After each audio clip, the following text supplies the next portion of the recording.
so did we. So what do you make of NVIDIA and particularly the China situation?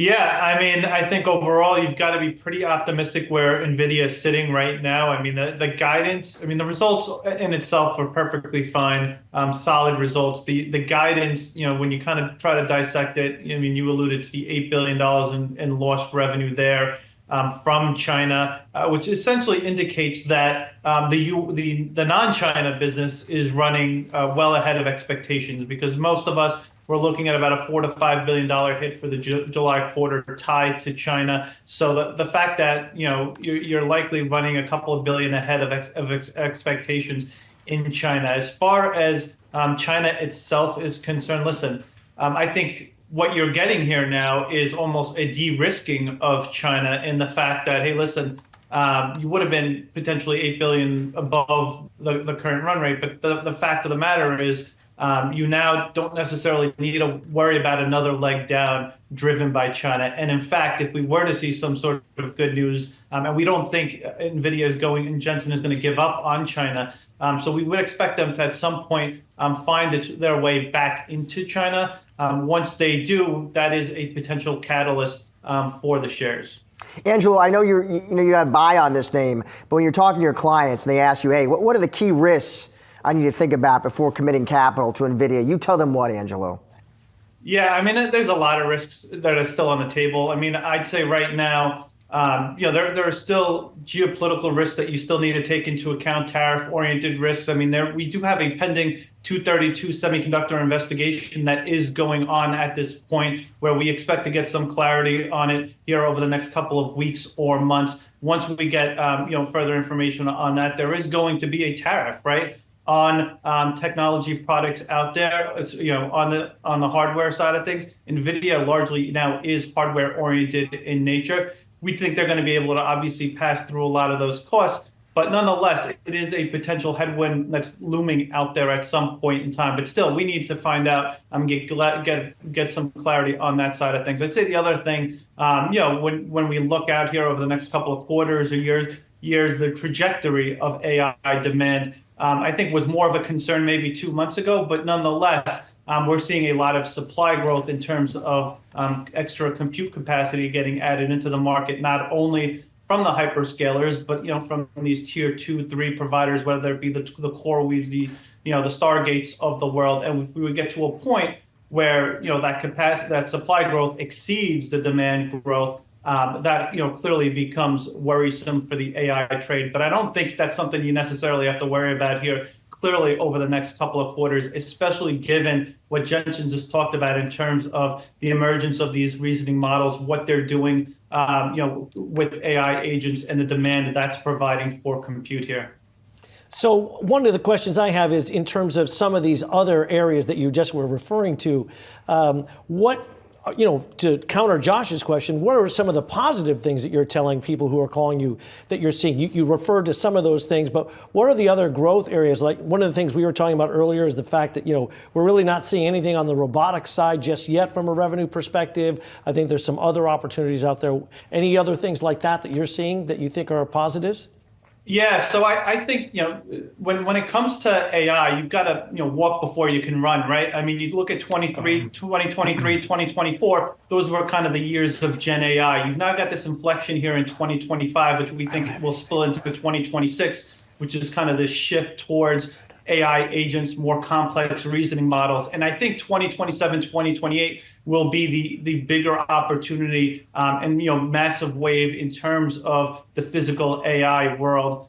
So you'll probably see some signs of that obviously here over the next year or two. But the greater momentum we think is probably 3 to 5 years away in time. But nonetheless, there are clearly catalysts, towards the growth of compute out there. I'd say also think about sovereign AI more and more nowadays, especially after the Saudi Arabia deal that we just saw. I think you're going to see a lot more deal making here over the next couple of quarters, and I wouldn't necessarily, be surprised if you saw more NVIDIA in some of these deals that get announced out there in terms of being used as a bargaining chip. And that's clearly going to be a potential catalyst for a company like NVIDIA and the broader AI ecosystem. And NVIDIA may be the most watched stock in the market, as it's a harbinger for artificial intelligence, AI build-out development.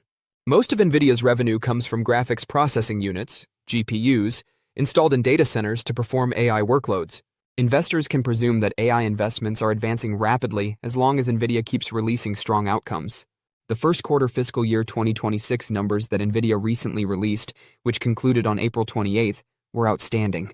Investors need to watch a couple things, though. Is the stock still a good investment today, despite significant headwinds emerging? NVIDIA has a market share of over 90% in the data center GPU industry because its GPUs and the software that supports them are the best available. Its dominance is unprecedented in the hardware industry, which is good news for investors. NVIDIA is also growing at a rate never seen for a company of its size.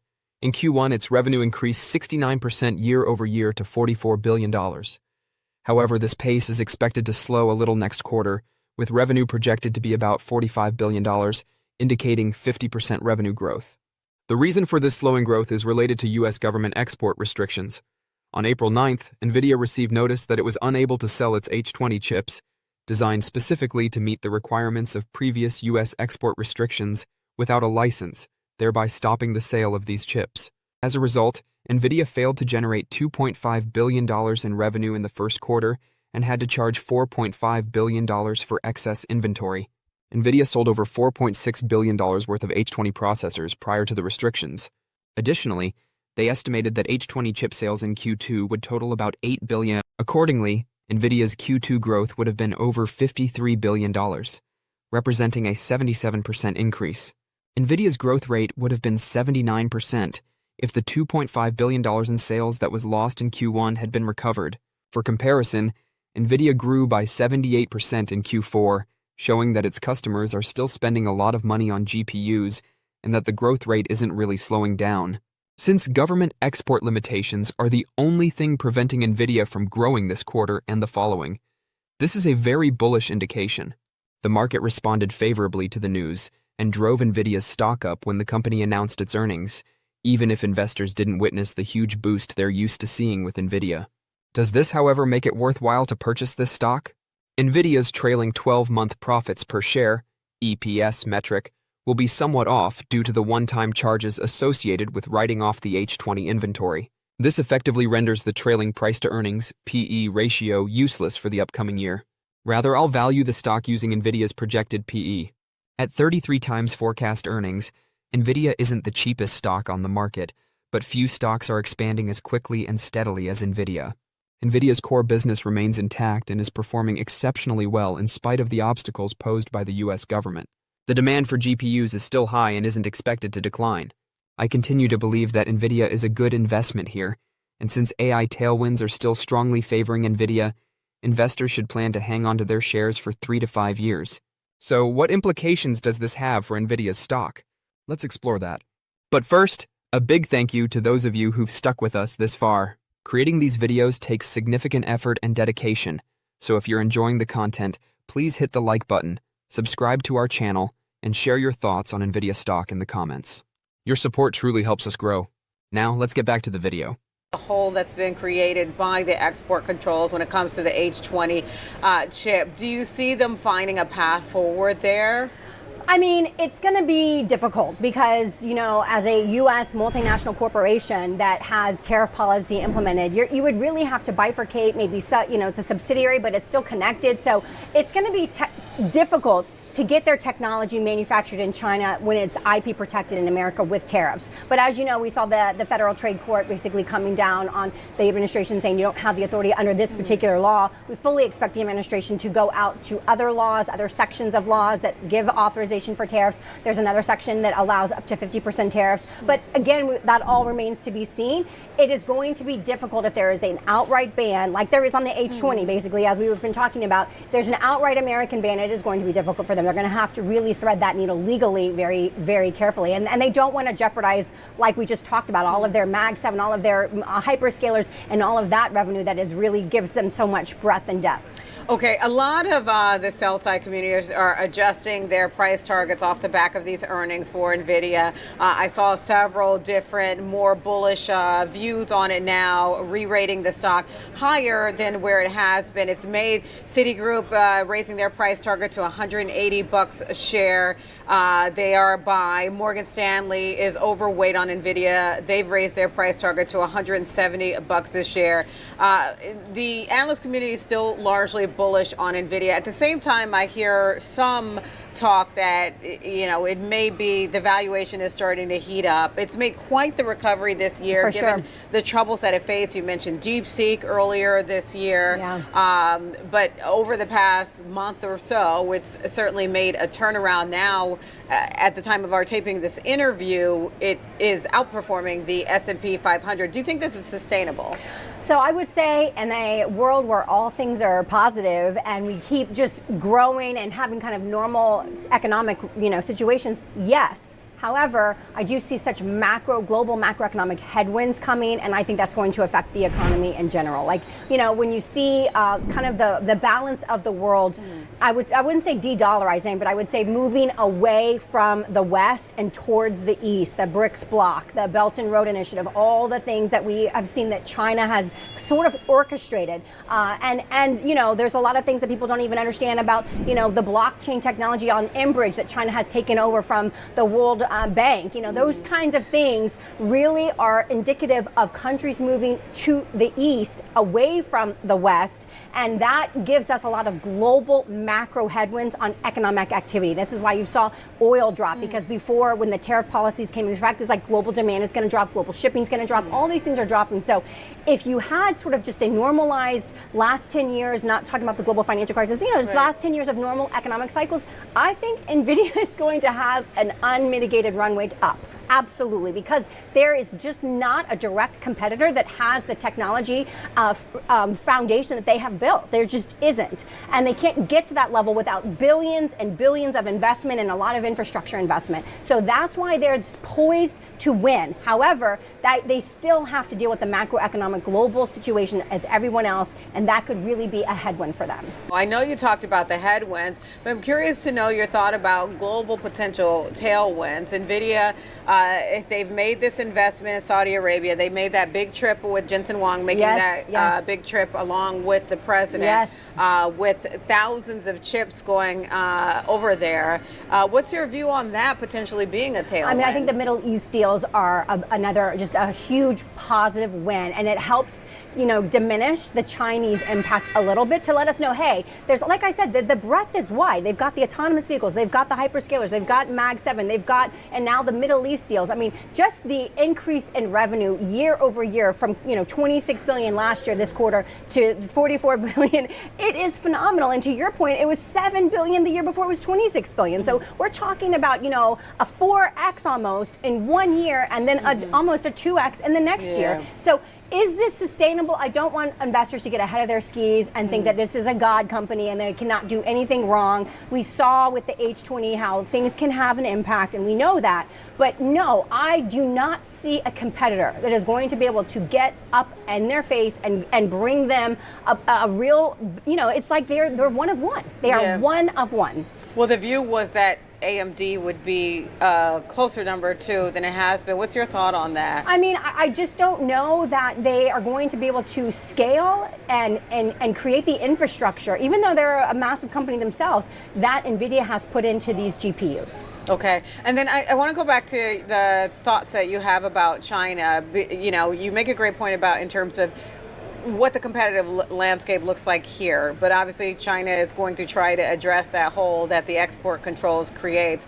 And as we know, CEO Jensen Huang has come out swinging with regard to his views on that. He thinks that the U.S. policy is misguided on this front, and he thinks that it actually would help Chinese rivals. What's your view on that? Do you agree with his take?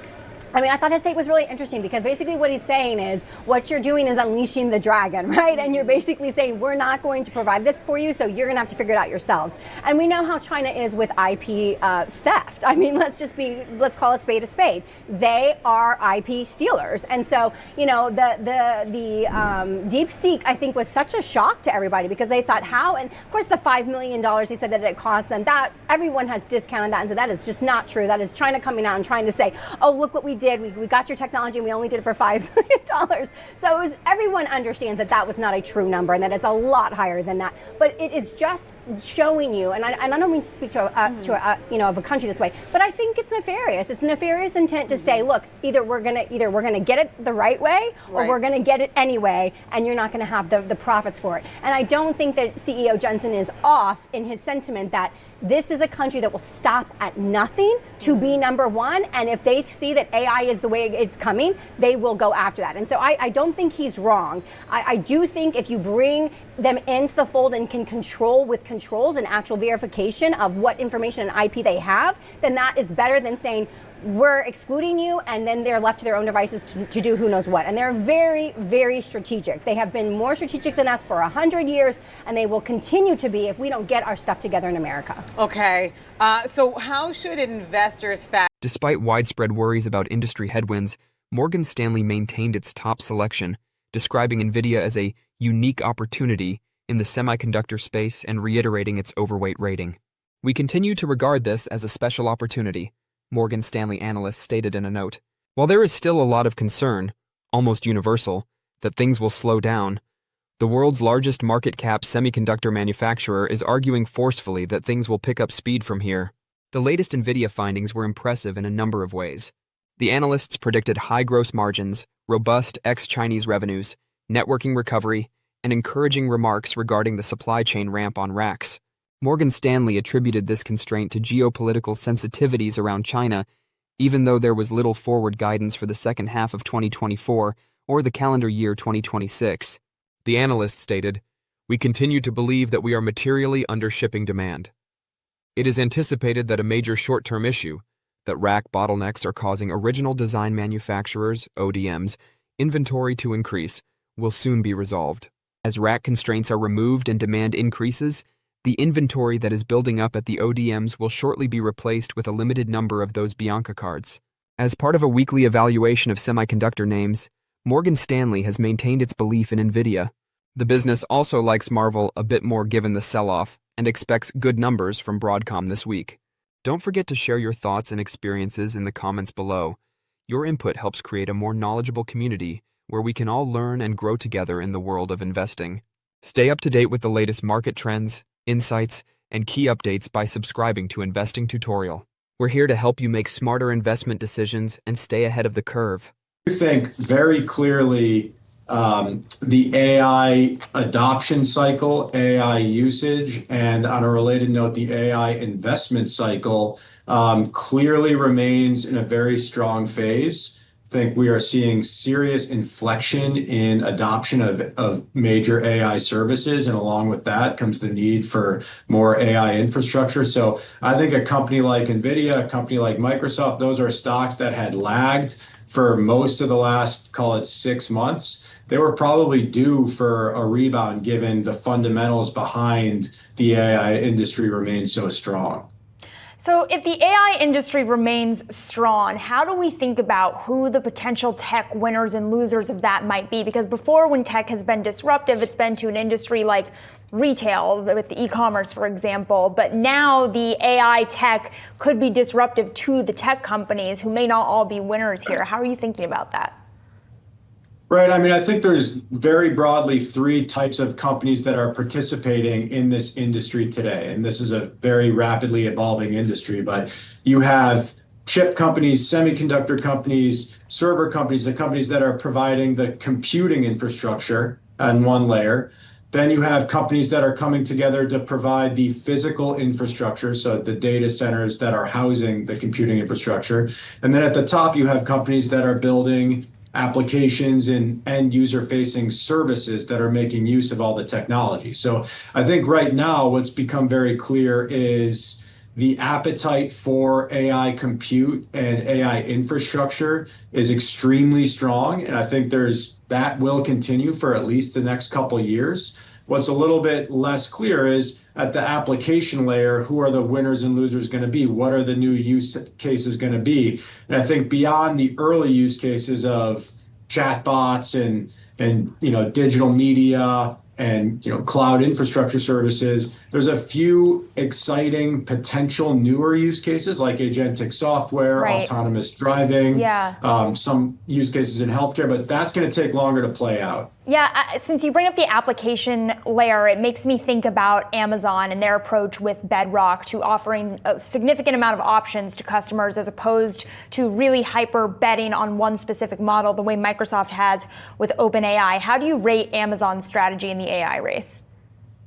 Well, I think first and foremost, Amazon's doing a lot with AI to bolster their core e-commerce business. They're doing more with offering generative AI to their advertisers to create ads that can be shown on their platform. They're doing more with using AI to place the right products in front of the right people. And then they're starting to use more AI in their fulfillment centers, introduce more robotics and do more with automation, which is helping their margins. They're also using it clearly, as you referenced, on the AWS side of their business as sort of an infrastructure provider to third parties. So I think they have a business that lends itself very well to AI naturally. In terms of building their own software applications, I think one of the beauties of the cloud infrastructure model is you can let specialists, third-party specialists, build those on your platform and participate in those economics as well. So that's more where I see things progressing for Amazon, specifically when it comes to building AI software applications.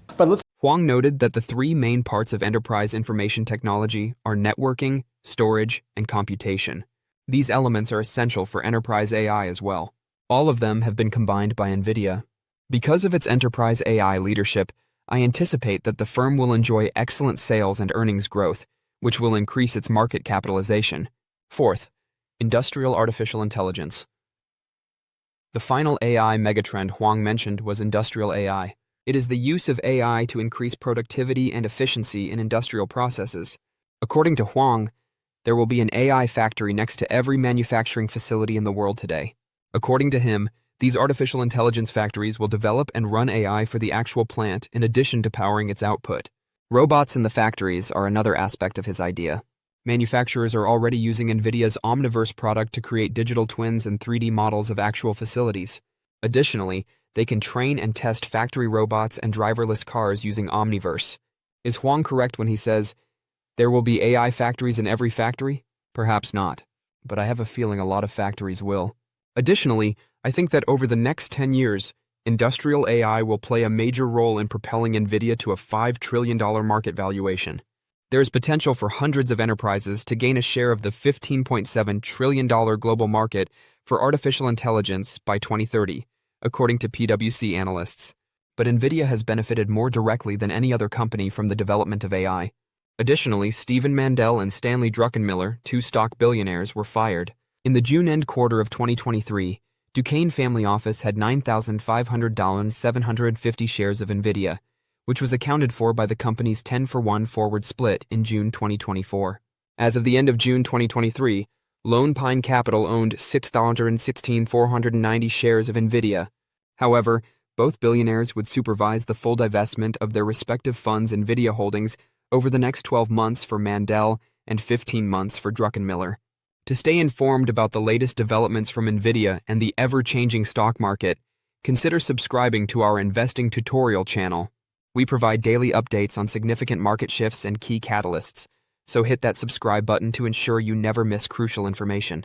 We'd love to hear your thoughts on NVIDIA stock, so please share your opinions in the comments below.